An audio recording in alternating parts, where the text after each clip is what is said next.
as we attempt to turn our 6+ acres of abandoned land into our self-sufficiency off-grid homestead dreams, we keep coming up against the same roadblock. And it's not even the fact that everything on this homestead has to be dragged uphill. The problem has actually been food storage. Without somewhere to store the food we're growing and raising, will we end up seeing our hard-earned produce go to waste? And how can we expand what we're doing on this homestead if we can't even store what we're producing already? That all changes today. That's what I like to see. We're back at it. Don't talk nonsense. We're questioning our life decisions. Why is fridge and freezer space like such a problem, such a roadblock for us? A big part of the draw for us coming here in the first place was gives us the potential to grow and raise our own food. So not being able to store that food is kind of a big roadblock. A bit problematic. Yeah.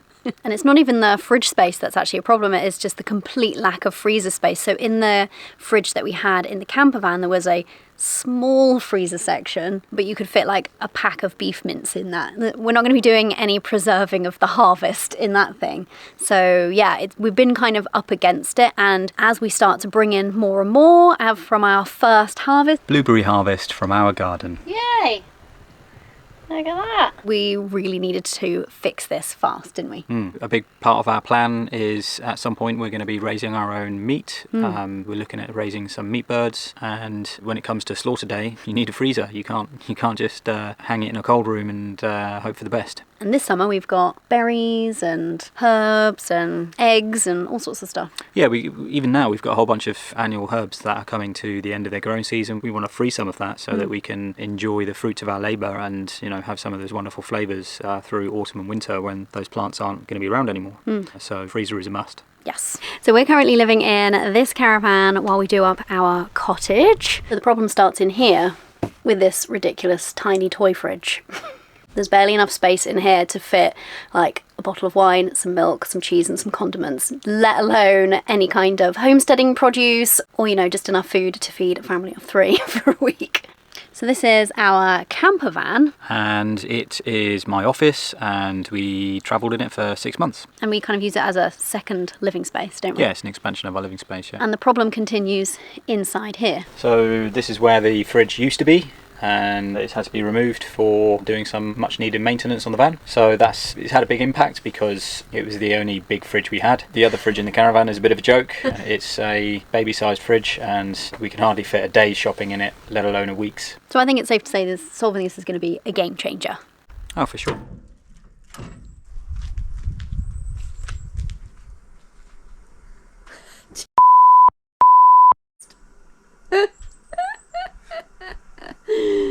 Told you. 2 days of Jenga and Tetris.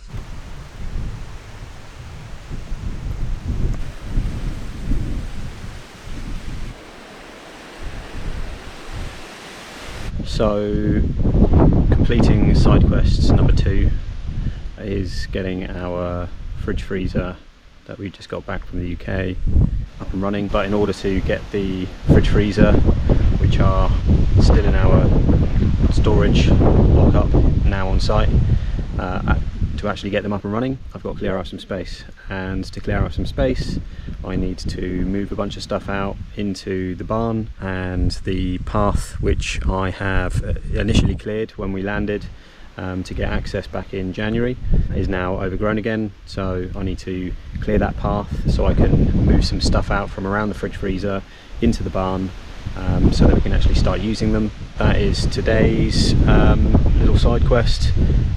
It's due to rain in about an hour. It's already starting to spit, so up against it time wise, but let's crack on, make the path clear again for the second time this year, and free up this fridge freezer so we can actually use them. So come along.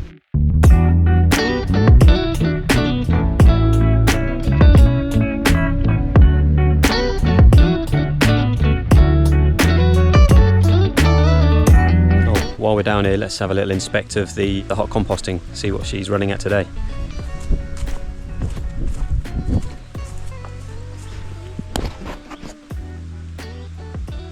"65 degrees, oh yeah, steaming up the lens, lovely, that's what I like to see." So that's one pile. Let's have a quick look at the second pile. Yeah, over 60, beautiful, that's what I like to see. first hot compost pile success, mostly thanks to Charles Dowding really. Right, let's get this path cleared.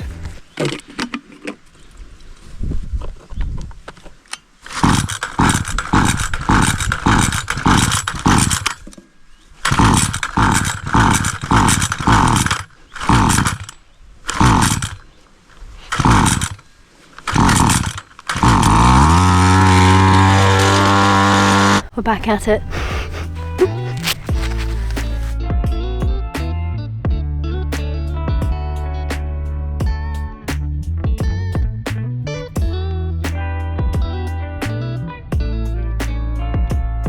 So, made it to the barn before the weather turned.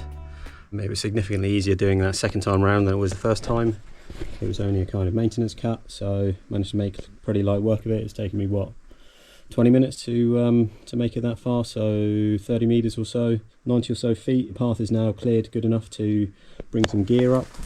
So let's have a little look at this barn. So a little bit overgrown in itself. I'll probably spend another 15 minutes clearing this. Not watertight. We are missing 1, 2 roof panels, but it will be fine for some non-perishables, stuff in plastic crates. I'll be able to squeeze a bunch of car parts and motorbike parts and all kinds of gear that are just in the way at the minute. So what we got here, don't think we've documented this yet. So we've got a cattle crush, pretty dilapidated, but you know, the door swings open just about. Although I think it's so rusted, the hinge is likely to fall off at any moment. And then this is the crush part. Squeeze the cow in here, or a horse, I guess, if you're milking horses. So yeah, pretty dilapidated. It will do temporarily for now. I wouldn't want to spend much time in here for fear of death. You can see one of the roof joists there. It's rotted away, and the roof is actually pushing it down, and it's kind of just hanging down there. A little bit fruity. Probably want to prop that up before spending any more time in here or filling it with goods. Yeah, not completely rusted through. Tin sheeting's got a good few years left in it. Partial concrete wall base with tin sheeting on the outside, sitting on top of, or being held up by some steel I-beams, H-beams. Got an old concrete waterer. Still see these dotted around in the local fields. It's quite cool. I'm guessing the water comes in, yeah, the water comes in here. And oh, it's even got a ball valve, look at that. So that fills up the water there, but there's no outlets from the centre section to the side drinking pots, so I'm guessing it just overflows from the sides into each of the drinking pots, and animals are watered. Random little access here at the back, completely overgrown. I'll spend a little bit of time clearing that now. Anyway, so completing subquest number 2 is clear some space here so that I can store some gear. So it's time for everybody's favourite midpoint in our videos. Comment of the week. Comment of the week. Comment of the week. Comment of the week. Comment of the week. Comment of the week. Actually though, before we get stuck into this week's comment of the week, which is where we get to feature one of you lovely people in our community who's left us a comment. Speaking of community, we've been kind of blown away lately, haven't we? Yeah. We've had so many really cool moments. Tell them what's been going on. We received a lovely gesture from our fellow Irish homesteaders, the Westcourt Wanderers. We got a postcard and... welcoming us. Yeah. It was really sweet, wasn't it? Really sweet, yeah. And I had a fangirl moment this week as well. So before we came here to Ireland in January, we spent 6 months travelling around Europe in our camper van full time. And we were very inspired by a number of van life YouTubers and a channel that we've been watching for years at this point, overlanding Sophia, we saw, well, what did we see? They just hit the Wild Atlantic Way. Yes, so they were in Ireland, and you left a comment on their video, didn't you? And they said they'd been watching our videos, and I was like, oh my God, I had one of those freak out fangirl moments, like, no way! We've been following van lifers and Homestead content creators for years, and yeah, it's nice to give back to the community, nice to contribute. Yeah, nice to feel part of it. Yeah. And welcomed. Yeah, that's something I really like actually about YouTube. It feels like a genuine community, and it's a warm place to be compared to a lot of other places on the internet. Yeah, I mean, we've had lots of comments from folks recommending a bunch of other channels, whether they're homesteaders, whether they're van lifers, or renovating places. Yeah. Like-minded folks. Most of the recommendations, like it's stuff we've been consuming and being inspired by for years. And you met a fan. We met a lovely chap and his daughter Heather. Hey Heather. So, time for this week's comment of the week. I love it when we get to ask your guys' opinions and we get such helpful advice. This week's comment of the week is from JO2KG, who agreed with somebody else's great idea about actually using tarp rather than the wheelbarrow. We can fit more on it and we could carry it between the two of us. But the thing I love about this comment is the suggestion of raking it downhill. Why have we been raking the hay uphill, you might well ask yourself. So we haven't actually had time to put this into practice yet, but we have a whole other field which is even more slopey. So thank you so much for this comment.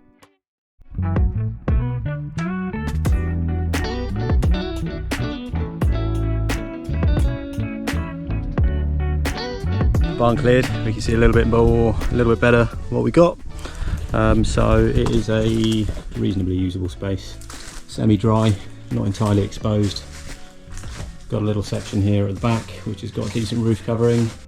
Wait a minute, didn't we say in that other video that we wouldn't be storing stuff in the cowshed? Might have said that.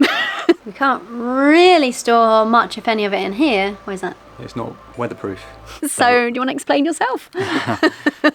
No plan is flawless, and this was one of the flaws in the plan, that the fridge freezer at the back of the van wasn't accessible because everything was stacked in front of it. So it was necessary to empty some of the stuff out of storage so that we can get access and use the fridge freezer. And the best place to put them, Only place. the only place, yeah. Other than just out in the air. Well, it wasn't even a place, we never planned to, but some of the stuff is in like plastic crates, and there's some stuff from the garage which isn't perishable. Doesn't matter that they see a little bit of weather, they've all been stored in the barn. Probably 10 square metres worth of space here. Be able to stack stuff high. And as I was cutting some of the ivy from hanging from the roof, I inadvertently went through one of the ropes holding the door up, so I'll secure that again. It's just the door's just being held up by one rope against the joist, which is actually rotten through and hanging down. So yeah, I think I need to get an extra rope in there quick sharp. This roof is not going to be lasting much longer. This phase done, onwards and upwards to be able to use it for some storage now, which will be moving all the stuff from up by the caravan, out of the way of the fridge freezer, into here. Going to take a while in itself, just traipsing up and down the field, but that's for a day which isn't threatening to rain on my head, so probably going to move inside now, clear some more rubble. Impressive fronds.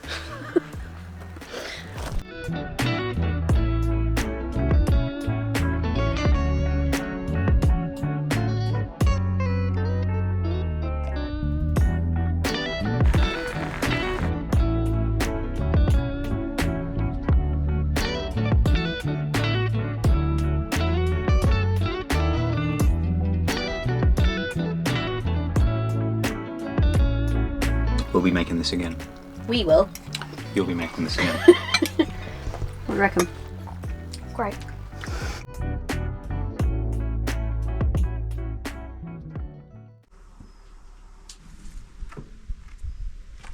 I want to go on that. You sure everything won't just fall out on us? No, I'm not sure. Oh, great. I think this is it.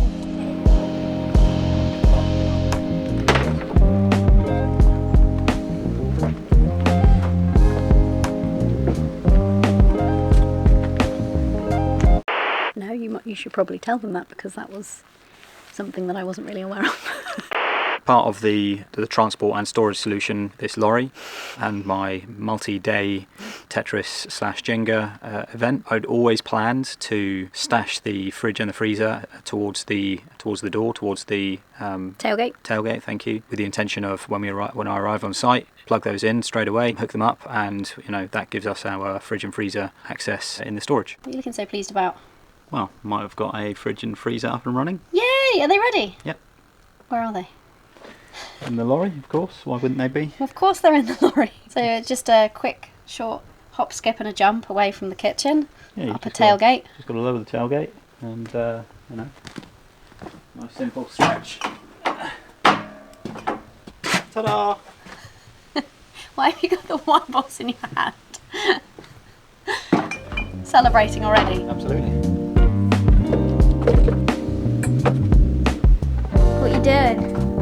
Just organising our fridge. There's so much space in here, I'm so not used to having a big fridge anymore. It's a bit far. It is a bit far, yes, you've noticed that. It's also, I'm not actually very good at getting down yet, so yeah, trying to make it look like this is easy. We need to eat eggs. Too many. What are you doing? Well, while I'm here, please up to you so you can put me down then instead. Tum. Don't do that. This is how it's going. We've got some carrot tops in here wrapped in some damp paper towel. We're going to make that into some more of that carrot top pesto because that was such a hit. And down here I can actually store my eggs in a reasonable way. I know what you're probably thinking, why the hideous green colour? I asked the same question. So Kayvan ordered this. Apparently it only came in this colour. It's not my favourite.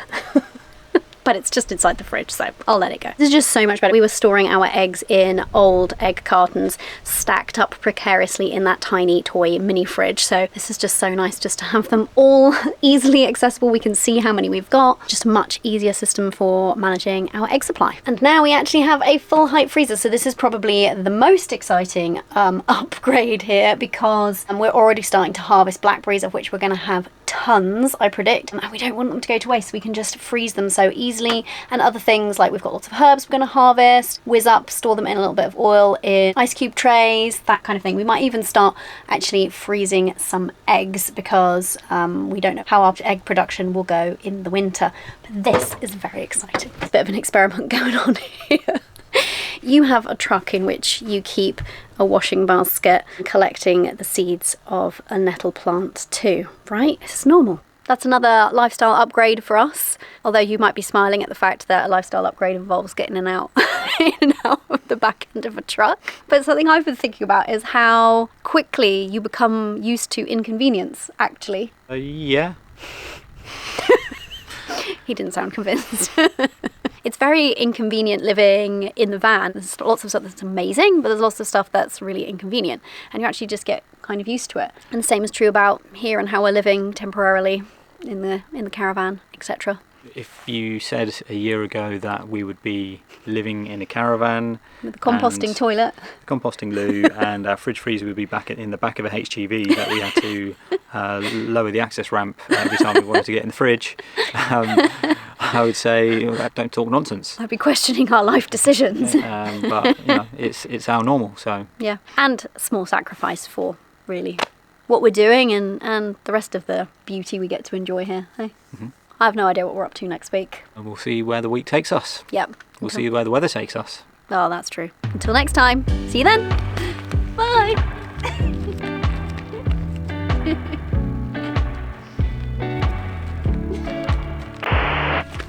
Ow, I hurt my toes. Stuff from the garage which isn't like perishable. Non-perishable goods. Not perishable. Not perishable. Not perishable. Comment of the week. You nearly nutted me. Recently listened to an episode about refrigeration and how it's killing the world. Thanks for that cheerful thought. But we'll talk about our fridge with like optimism now, shall we? We've got a fridge. We've got a fridge. Yay!